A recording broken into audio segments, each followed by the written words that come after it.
Hey guys, Technomentary with the video for guys. In today's video, I'm going to show you how to force restart a stuck or frozen or unresponsive iPhone 10 to resolve the issue. So let's get started. First thing is you're going to locate the volume up and volume down button. We're going to quickly press and release the volume up and then quickly press and release the volume down one after another.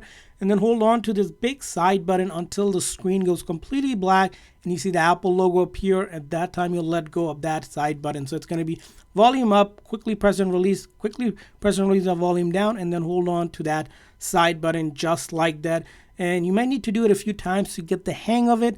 Once you see where it says slide to power off, just ignore that and just keep on holding that side button until the screen goes completely black and we see Apple logo appear on the screen. At that time, we will let go of that side button.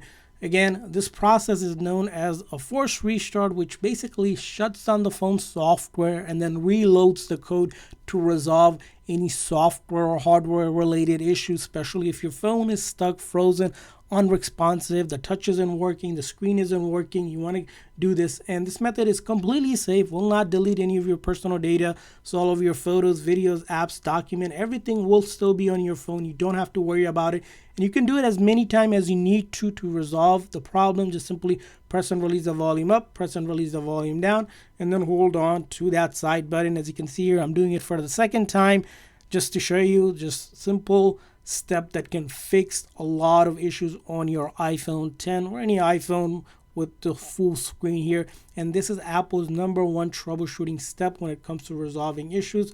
As you can see here, exact same process, volume up, volume down, and keep on holding that side button until you see the Apple logo appear, and let go and let it reboot normally. And I hope this video was helpful in fixing your stuck, frozen, or unresponsive iPhone.